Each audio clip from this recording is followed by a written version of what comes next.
آج جس کتاب سے ہم درس لے رہے ہیں وہ ہے شرح العقائد النصفیہ۔ اس کے اندر عقائد اسلامیہ کی تشریح و توضیح کی گئی ہے اور عقائد باطلہ رکھنے والے جو فرق باطلہ تھے ان کا رد کیا گیا ہے، جو کہ مختلف ادوار کے اندر فرقے پیدا ہوتے رہے اور عقائد صحیحہ کے بطلان کے لیے انہوں نے اپنی کوششیں کی۔ اگرچہ وقتی طور پر وہ کامیاب نظر آئے لیکن بالآخر اپنے باطل عقائد کی وجہ سے وہ فرق اس دنیا سے مٹ گئے۔ اس کی اساس یا اس کتاب کا متن یہ معروف عالم امام الحمام قدوۃ العلماء نجم الملہ والدین ملا عمر النصفی رحمہ اللہ کا ہے، اور ان عقائد کی بے شمار علماء نے شروحات بیان کی۔ حضرت ملا عمر نصفی رحمۃ اللہ تعالی علیہ نے عقائد کی تحریر کے وقت انتہائی مختصر اسلوب کو اپنایا۔ انہوں نے اس میں کسی قسم کی کوئی بحث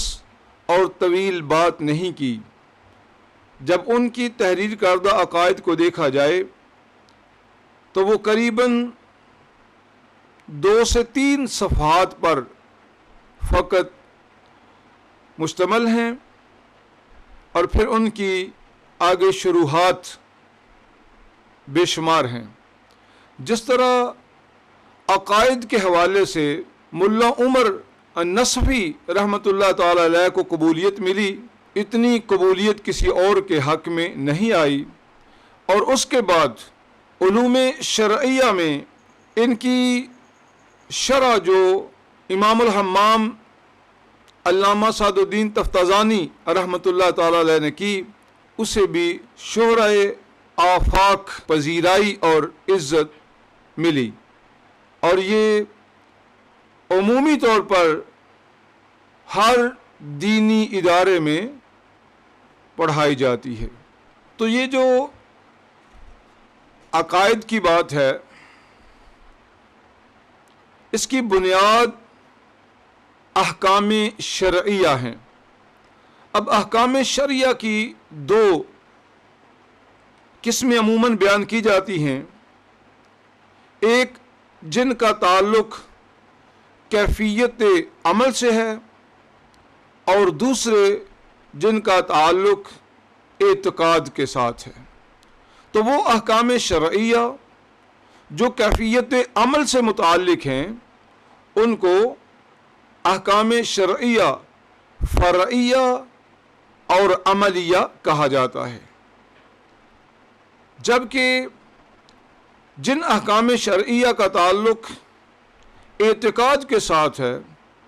انہیں احکام شرعیہ اصلیہ اور اعتقادیہ کہا جاتا ہے۔ اب یہ جو احکام شرعیہ اعتقادیہ ہیں ان میں توحید اور صفات باری تعالیٰ کے علم کو بیان کیا گیا، اور یہ اس کے مباحث میں سے مشہور بحث ہے، اس لیے اسے علم توحید و صفات ہی کہہ دیا گیا، جبکہ اس کے اندر دیگر بھی بحثیں کی گئی ہیں۔ تو چونکہ اشرف المقاصد اور اشہر المباحث یہ علم توحید اور علم صفات ہی ہے، لہذا اس علم کا نام علم توحید و صفات ہی رکھ دیا گیا۔ صحابہ کرام رضوان اللہ علیہم اجمعین اور تابعین کے زمانہ میں عموماً ایسی کتب لکھنے کی ضرورت پیش نہ آئی، کیونکہ صحابہ کرام نے براہ راست سرکار دو عالم صلی اللہ علیہ وسلم سے اعتقاد کا حصول کیا، اور پھر تابعین نے صحابہ سے یہ برکت حاصل کی، لہٰذا انہیں ایسی کتب کی تحریر کرنے کی ضرورت پیش نہ آئی۔ ہاں، تابعین کے دوسرے دور میں علماء کے ساتھ بحث مباحثے زیادہ ہو گئے، طرح طرح کے اعتراضات ہونے لگے، آپس میں اختلافات ہونے کے ساتھ ساتھ کچھ اہل بدعت اور خواہش نفسانی کے جو پیروکار تھے، انہوں نے علماء کے ساتھ اختلاف کرنا، علماء کے خلاف بغاوت کرنا شروع کر دی، یہاں تک کہ کثیر علماء کو اس پاداش میں قتل بھی کیا گیا کہ وہ اہل بدعت کا ساتھ کیوں نہیں دیتے۔ تو جب فتاوی جات کی کثرت ہوئی، واقعات کی کثرت ہوئی، تو پھر علماء حق کو جب ان دلائل کی طرف متوجہ ہونا پڑا تو انہوں نے اس ضرورت کو محسوس کیا کہ ہمیں ایسی تحریر معرض وجود میں لانی چاہیے، لوگوں کے سامنے تحریری شکل میں عقائد کو رکھنا چاہیے، تاکہ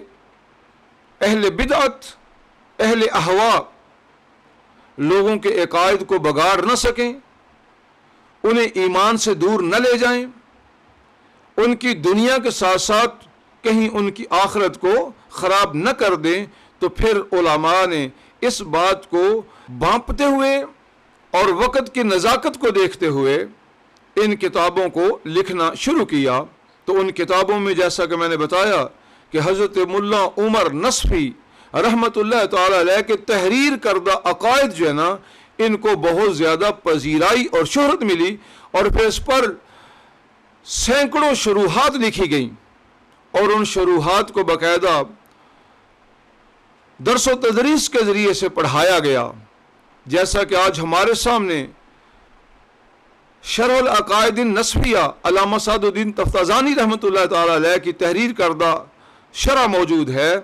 تو ان شروحات کے ذریعے سے لوگوں کے قلوب و اذہان کو اطمینان بخشا گیا، اور ان کے عقائد کو درست رکھنے کے لیے کوشش کی گئی، اور الحمدللہ علماء کرام اپنی اس کوشش کے اندر کامیاب ہوتے ہوئے بھی نظر آئے ہیں۔ وما علیہ الا البلاغ۔